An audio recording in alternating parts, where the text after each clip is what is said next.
Voiceover performance awareness. That is the topic of today's daily voiceover huddle. Welcome. How are you doing? Good to see you guys. Let's just double check to make sure. Is audio, everything coming through okay? Lately, we've been having some problems with getting the audio through to YouTube on the live stream. I just want to make sure we are A-okay. Just give me a big yes, if you would, in the live chat, just to make sure everything is all right. While I'm waiting for that, let me just say, I'm glad you're here. I appreciate it. My name is Bill DeWeese. I am a professional voiceover talent. I've been recording voiceovers full-time since the year 2006. Recorded over 10,000 paid voiceover projects. I'm a voiceover coach. I'm a voiceover demo producer. I've even written a couple of books on the topic. Here's the latest. Get paid using your voice, get found, get heard, get hired.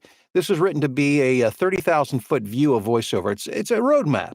You know, when you want to go someplace, you want to figure out, okay, here's where I am. Where do I go next to get to where I want to go? And that's how this book was written. That's the purpose of this book. And you can get the digital download for less than $10. There's a link below in the description. When you do that, you get a chance to get the audiobook as well. So make sure you check it out. Voiceover performance awareness. All right, let's talk about this for just a few minutes. Voiceover performance awareness. Actually, before I do that, I gotta quickly mention, because where the clock is ticking. What was it Steve Miller once said? Time keeps on ticking, ticking, ticking into the future. Well, coming up this Tuesday night, my friend and yours, Rob Reider, will be teaching a master class on live announcing for voiceover talent. It's so funny. Yesterday, I opened up my YouTube feed, and why it was one of the first videos that popped up. It was a guy announcing a car race, like a local car race there in his town. And I thought, just another great example. There are so many different examples of ways that you can create a new income stream as a voiceover talent by getting involved, whether it be in local events, regional events, or finding your niche like Rob did in air show announcing and traveling the country doing this kind of thing. But I've done it for like a local dance studio. I've done concerts. There are sports events. There are community events. There are all kinds of things going on. And if you enjoy working a microphone, working the crowd, if you want to make more money in your voiceover business, if you want to find a new revenue stream, doing live announcing could be a very fun and exciting thing to do. Here's another interesting thing. A former student of mine went on to become an announcer at the United Center in Chicago for the Chicago Bulls. How cool is that? Now, I'm not saying you want to be an NBA stadium announcer, but whether it's on a grand scale like that or whether it's just something there in your backyard in the neighborhood, this kind of thing is a fun thing to do, and it's a great way to make some money. So again, I'd love for you to be at the class. At the very least, you're going to glean some wonderful marketing information, and it's going to be a lot of fun. So again, coming up this Tuesday, link is below in the description. Check it out. So let's talk about voiceover performance awareness. Okay, what I'm about to say is very, very important. I've said it before. I'm sure I'll say it again. But until you understand and really internalize this concept, you're going to have a hard time winning auditions and booking more work. And that is this: you are not the show. I am not the show. It's easy to think of us being the center of whatever the production is going on that we're a part of. But what you have to understand is that being a voiceover talent is just being one piece. It's like being in an orchestra. You're one instrument, no doubt an important instrument, but you can't operate without an environmental awareness of what's going on, about the music that's being played, about the other instruments that are around you. Otherwise, you can muck up the whole works. So again, I think it's a natural tendency for those of us who work in voiceover. We're behind the microphone, and we operate in isolation typically. We don't always know what else is going on within the production that we're involved in. So we're out front and center. We're like a bull in a china shop, and we're out there. We're big and we're bold, and we can kill the production. At the very worst, or at the very least, we just don't get the job because we don't fit with what's going on. So you have to develop a performance of awareness of what's going on. Now, today, I brought with me a learning aid. Are you ready? Here we go.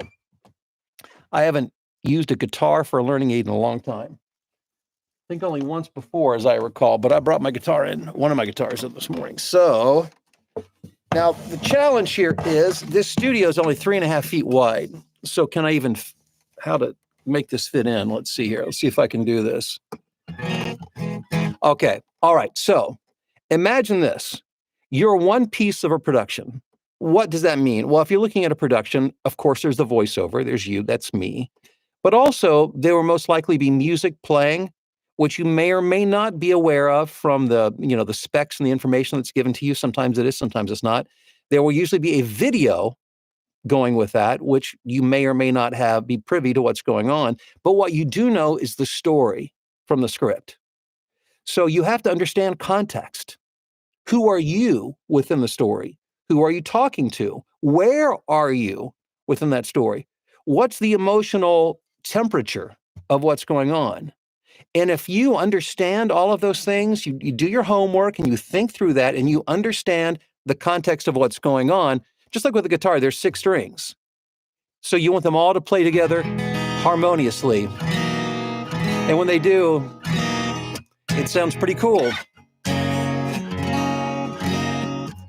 But what if you don't take note of what's going on and you just run in like a bull in a china shop and you decide to just do your thing? What happens then? One string out of these 6 strings not played correctly.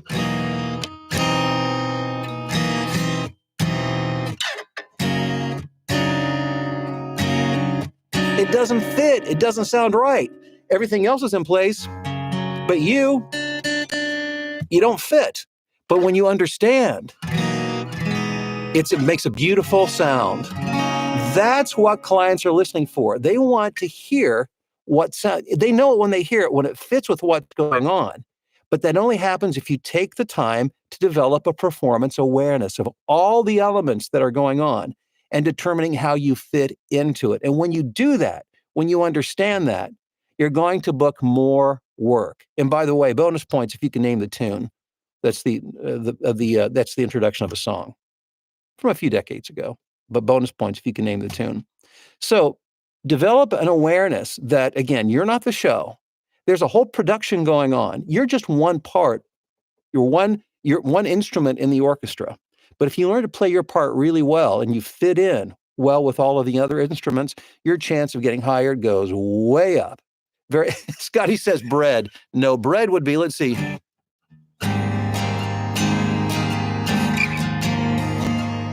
That's bread. But you're in the right era, Scotty. All right. So, and by the way, if you have any interest in like performance coaching, that kind of thing, you can drop me an email at training@billdeweese.com, and I can point you in the in the right direction. Oh, this is funny. Ventura Highway. No, that would be, let's see. Can I? That's the beginning of it. That's all I can remember. But you get what I'm talking about, right? You get what I'm talking about. You're not the show. You're part of a bigger performance. Make sure you're aware of what's going on before you record your auditions and before you record your performances for your paying gigs. All right. If you haven't yet, make sure you check in on the live stream. Hold on a second. Let me put this thing down. This is a bad studio to try to play a guitar in, but I thought it was worth the effort this morning based on what I was talking about. I'd love to know where you're watching or listening from this morning. Let's do some shout outs. Rob, what's going on? Hanging out with the grandkids today. And Rob's excited about the Tuesday night class. I'm excited about it. Make sure you sign up for it. Link below in the description. Emma was a close second in this morning. Hey, Emma, thanks for checking in. I appreciate it. Matthew in Grand Rapids, back in the saddle again. Mark in Montreal. Nephi in Knoxville. Jason in Nebraska. Ethan in Toronto. Hey, Phil, how are you doing in Tokyo? Hope you're feeling better today. Scotty, good morning to you in South Dakota. Rebecca in Texas. Alex in Utah. Terry checking in from Falston, Maryland. John in Rhinebeck. Jim in Memphis. We've got GS in Longview. Let's see, Wayne in Port Orchard, Washington. Nancy in South Dakota. Jean in Dallas-Fort Worth. Good morning, Aaron in Missouri. Mike in Alabama. Julie, Pennsylvania. Sandra, OHIO. There we go. And we're not that far away from the start of the football season. That's exciting. Scott, how are you doing in Ontario, Canada? Marla, Texas. Theo, happy Thursday to all from beautiful downtown Chicago. Fill that cup up with some cherry coffee and hit that like button, y'all. Thank you, Theo. When you say Thirsty Thursday, that takes me back to my days in country radio. I remember the Thirsty Thursday promotions. Good times. John, good morning to you in steamy Memphis. Thanks for all your information. Thank you, John. Tim in Altoona. Theo says, future announcer at the Chicago Air and Water Show, manifesting a dream before I join Rob's class on Tuesday. Theo, and I'm telling you, when you become that guy, I'm going to be there. I cannot wait. We're going to have a good time. Alex says, just realized I'm a day off. Oh, well. Robert, better to be, a day late than a dollar short, or I'm not sure that even made sense. Robert, what's up in Indianapolis? Mike, good morning to you in rainy Oak Island, North Carolina. David in Nebraska. Hey, Chris. Hey, thanks, Chris. I appreciate that. Scotty, hey, thanks for checking in. Marlene, yeah, Ventura Highway. No, it wasn't Ventura Highway, although I do love my America. There's no doubt about that. Jason in Louisiana, start developing my first spoke today. Fantastic, Jason. Make sure you develop that second spoke. Join us on Tuesday night for the live announcing class. Terry says America. No, like I said, I do love America. That is Sandy just got it. Just Remember I Love You by Firefall. Remember Firefall? Just Remember I Love You from the 70s? Yeah, that's the intro to that song. Yeah, Tim got it too. My people from the 70s. If you're not from the 70s, I mean, if that wasn't your era for listening to the radio, having that little AM radio stuck up by your ear, the little transistor radio, you probably wouldn't know that one. Hey, Marlene. Hey, John, what's going on? Appreciate you being on. By the way, just got such a nice note from you. Thank you for that. John was at the event, and appreciate the kind remarks. Heather in Tennessee, what's going on? Aaron. Let's see here. Oh, lost my place. Let me back up. The stream's moving on me. Mike, Just Remember I Love You by America. You got the song right, you get the band wrong, but you get an A for effort. Mike, sounded like the chords of Dust in the Wind. No, that's a good one though, man. You guys are talking about my music now. Ron, how are you doing? Marlene, thanks everyone. I have a playlist for this morning. Thanks, Bill. Great surprise. Thank you. Derpingo in Sydney. Hey, good to have my Australian friends checking in today. Derpingo, thanks for being here. John, thanks, Bill. Like the way you explained it. Thank you. Tim McCafferty. Yeah, Firefall. Yes. Emma, awesome example. Haha, another hidden talent revealed. A horse with no name. Yeah, that's in my repertoire. Because it's only 2 chords. It's one of the easiest songs ever to play. Becky, hello to you on the morning walk in Michigan. Wally, a great day to you all. Thank you. In Annapolis. Hey guys, thanks for being here.